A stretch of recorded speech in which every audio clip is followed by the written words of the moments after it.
right at this time of the day. It's not. I'm just going to try and just thank change you. Yeah, that's not a bad shout, actually. Never seems to respond to that. I'm just trying to get a slightly better view than I normally have. Is that all right? Yeah, that's brilliant. Thank you. Yeah, that's really nice. Thank you for not wearing a tie as well. Always a pleasure. Yeah, I'll just listen to Kacper and then I'll just sort of talk to everyone. Here he is. Hi, Kacper. Oh, you're on mute. Sorry. It's happened with everyone. I'm kind of stressed, but I'm trying to be as natural as possible, as I was told. I'll try to keep it that way. And so my name is Kacper. Well, I'm renowned for my height and the size of my nose. Oh, thanks so much, everyone. I mean, this is amazing, and I hope you. My socks say bar humbug today, if it's any help. Oh, good. Very festive. We all came to Radley in the first place thinking this is a bit not us, a bit distant, a bit sort of, to use Kacper's word, weird. Actually, it isn't. It went through my head that I quite like these people. I remember, just thinking, actually, these are really good people. And then I actually remember my first visit to chapel. I came under sort of the guise of somebody just visiting. I went to chapel, and actually, I remember the first time I heard boys singing. And you think this is a special place. So I think they're probably my first memory. I think the buzzword for me when I first saw Radley was variety. I mean, the variety of things on offer, whether they be educational, non-curricular, the sport, the opportunities to get involved in clubs. When I was there, I ran the sub-aqua club, I rowed, I played rugby. Unlike my brother, didn't perform particularly well in the classroom, but it would just, what was on offer was just incredible. I think it's the extracurricular activities, which are absolutely the best thing about Radley. There's so many different things that I would never think of, but I can get involved in. But I think probably my most exciting part of the day is when I get into work, I look at the calendar for the day, because I basically work a day at a time rather than planning things, which I probably shouldn't say. But actually just look at a day and you look at what's in the diary, and there'll be a mixture. There'll be some difficult things, challenging conversations with people, whether with parents or boys, but then there'll be a society meeting, then there'll be another meeting, then there'll be appraisal of a member of staff or a concert to go to. And it's just what I know, what both you and Will have said about what you enjoy about Radley. You go to bed that night with a little bit more knowledge and a little bit more interest in your life, just simply because of the variety that's around. I imagine I would feel very intimidated talking to these people. Who am I? I'm just young. I mean, I just have to nod and listen, right? Maybe that's how I was taught. Maybe that's how I was in Poland.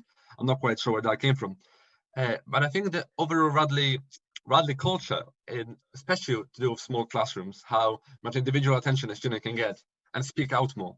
And this, in my case, I wasn't the most outgoing guy, in the lessons or the most confident. But when I felt that there were 10 rather than 40 people in the classroom, I felt much more confident to speak out and talk to a teacher or ask an extra question. You could, during the day, you could listen and listen to that teacher, respect them, and all those things. But in the evening, they became more of a friend. However cliche and strange that might sound, you would just be chatting to them as if you were chatting to a friend. I just felt much more confident while remaining respectful, having a voice, speaking to someone, as an equal, and not being as intimidated. Now, it was actually probably the weirdest experience of my life. Well, up to that point, because it became many more, much stranger while I was at Radley. When I first visited Radley, the warden was the first person I met, and I remember driving in with my mom, my dad. Not that that's really important to the story. Anyway, it was 5 of us in the car, and we were driving up the driveway, parking next to the nursery, and we just parked there. We had plenty of time.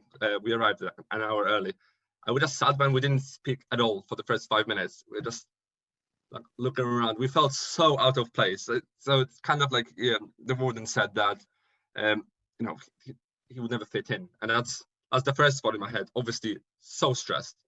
And we were just looking around, saying, "No, that can't be true. Is that the place? Is that the school? Obviously, we've seen the website, but is that all just one school, 50 buildings or something like that?" Do you remember the letter you wrote beforehand?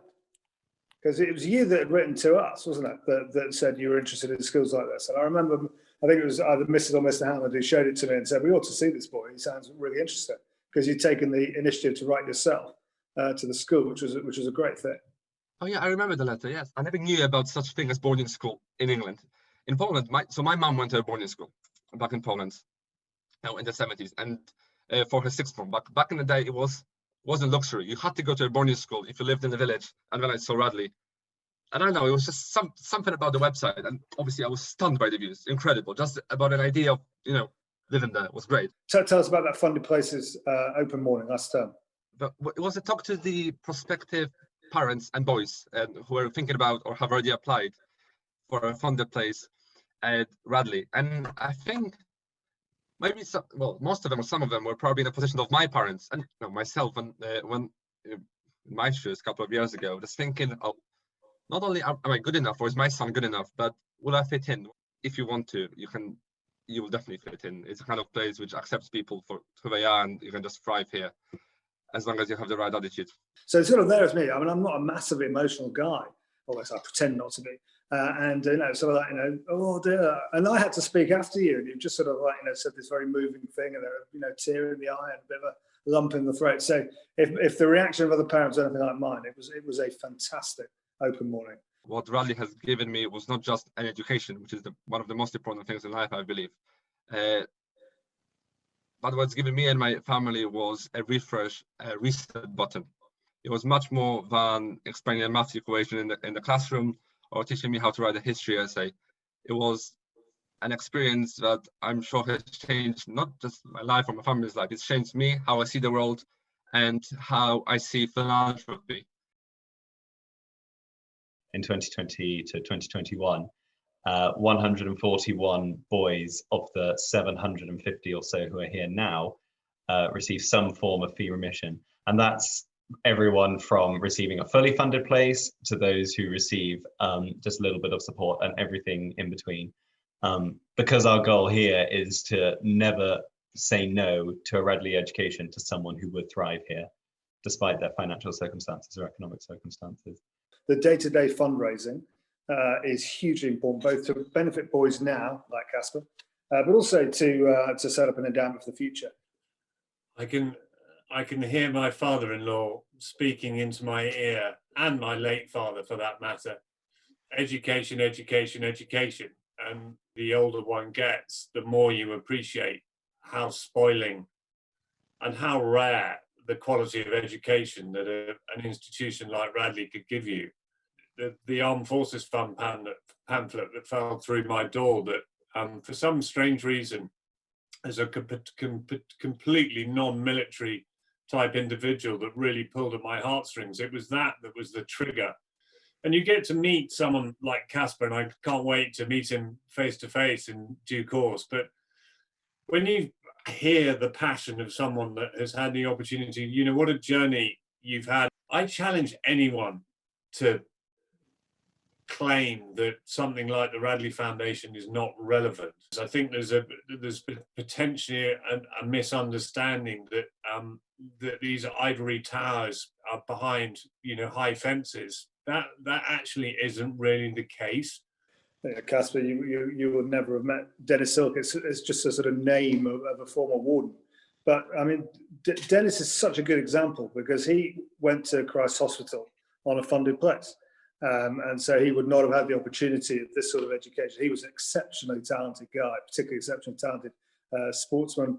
Played first-class cricket, was a blue in other sports, a great rugby player as well. Incredibly talented guy. The influence that he went on to have on generations of Radleyans, making Radley into the school that it is today, impact on just countless thousands of people his 23 years as warden. You don't think, well, that was one funded place at Christ Hospital that created the opportunity for Dennis to become the person he became, and then to have the influence on all those people over 20 years. So it strikes me on that basis, that's a pretty good return on investment for whoever funded, from the endowment at Christ Hospital that funded Dennis's place. It's a great return, isn't it? What the foundation has managed to do, introducing, different people from different countries, different backgrounds, different languages, different cultures. I challenge anyone to say that is not a good idea. I'm so proud of what the foundation is doing to help in that regard, and it will enrich all of the children. I completely agree. As you could probably guess from hopefully the passion I talk about, the 5 year that I've spent at Radley, I made a lot of very, very good friends, a number of whom are still very close friends. That the place is a lot more open and friendly than one might think. The Radley community to me remains hugely important, and I think always will do, frankly. Why I feel like I'm still very much connected to Radley, even though it's been nearly 2 years, wow, since I've left. And one of the most obvious ones is my brother, who's only just started his 5-year journey, and I'm so jealous that he's still got all of this to go through, and seeing how he develops from day to day.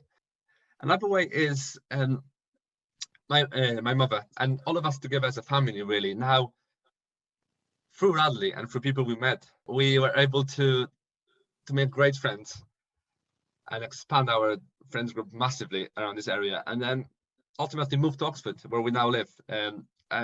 And that's probably the most incredible thing. Radley does produce nice, rounded people. Actually, is there anything more important than producing nice, rounded people that will go on to, not sort of nice in a sort of slightly servile, sort of slightly not very impressive sort of way, but genuinely people with kindness at the heart of what they're about, as you say, manners, politeness, a willingness to listen, willingness to engage, an interest in other people. And they're the people that are going to make the sort of world we need. The Radley Connect website, which the Radley Connect community has been set up, I think not that long ago. At least I've been on it for less than a year. And it makes it so easy just to basically find anyone who's registered on it. And I think there are thousands of people. Someone was posting about their father who left Radley many years ago, who was trying to reconnect with his friends. And I think the gentleman was in his 80s, and there was a picture of him, and someone commented, "Oh yeah, I know where that person is. I can put you in touch." And I think that's incredible. And I hope that that will be me in 50 odd years. When we return to some normal times, I have an office in Oxford on Botley Road.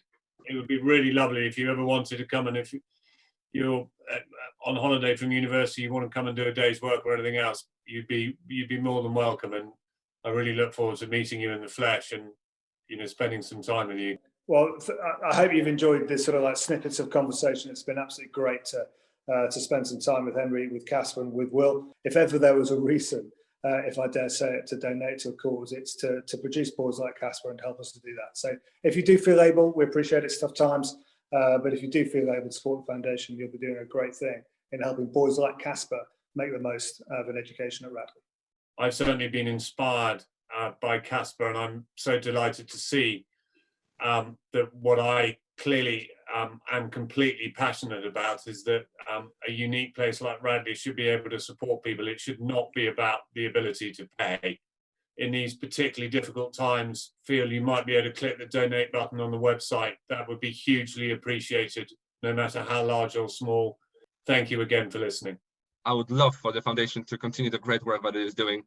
And if there is even a couple of pounds that you could spare, please click the donation button. And thank you very much again for watching.